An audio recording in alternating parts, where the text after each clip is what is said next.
संदर्भात आपण सुरेश धस यांच्याशी संवाद साधतोय. गप्पांना पुन्हा सुरुवात करूया. खरं तर 3 महिन्याचा लढा आहे तुमचा धस साहेब हा. 3 महिने झाले आता पूर्ण संतोष देशमुख हत्येला. त्यातल्या 2दा तुम्ही अडचणीत आले. एकदा तुम्ही अभिनेत्रीचं नाव घेतलं तेव्हा आणि दुसऱ्यांदा तुम्ही जेव्हा धनंजय मुंडेंची भेट घेतली तेव्हा. एक मिनिट ऐका. प्राजक्ता ताईच म्हणलं होतं मी त्यांना. तुम्ही माझं अजूनही मला वाटतं रिपीट करा.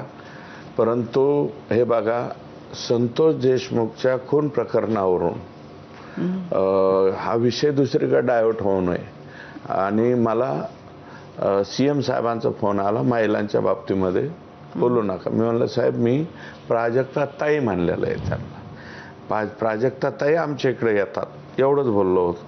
तरी सुद्धा मी त्याची क्षमा मागून मोकळे झालो.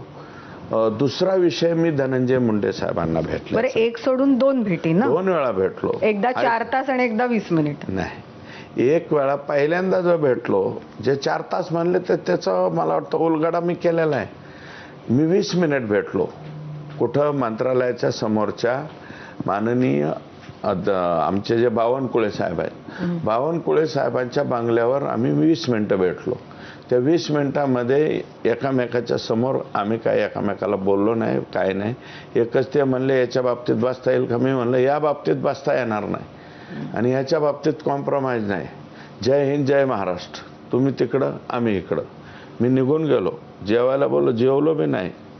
ते खाऊ गल्ली आहे ना, तर 2 पॅटीस घेतले आणि खाल्ले काचा आणि नीट जाऊन आमदार निवासला जाऊन झोपी गेलो. त्याच्यामुळं तो विषय लोकात राहिलेला नाही.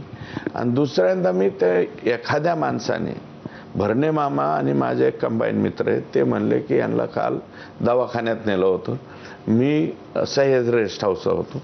तिथून मी त्यांना भेटायला गेलो की बाबा ते, आणि मी ज्यावेळेस पाहिलं त्यावेळेस त्यांचं ते ही डावी बाजू जी आहे ती थडथड उडत होती. मी त्यांना एकच सल्ला दिला की तुम्ही घरी थांबू नका, तुम्ही दवाखान्यात जा. त्याच्यावरती संशय कल्लोळ काही वेळ म्हणजे 1-2 तास प्रचंड मोठ्या प्रमाणात झालता. नंतर 1-2 दिवस राहिला.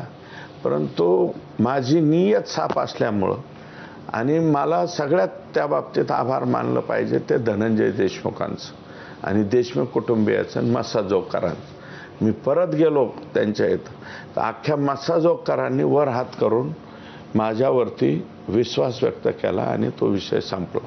कारण मी जरी त्या दिवशी धनंजय मुंडेंना त्यांच्या बंगल्यावर भेटलो होतो, दुसऱ्या दिवशी सकाळी थांबून मी जे सोलवट म्हणून त्यांचे काम पाहतात, दादांचे OSD वगैरे आहे, त्यांच्या हातात पत्र दिलं तर दुसऱ्या दिवशी सकाळी 73 कोटी ह्यांनी बोगस उचलल्याचं.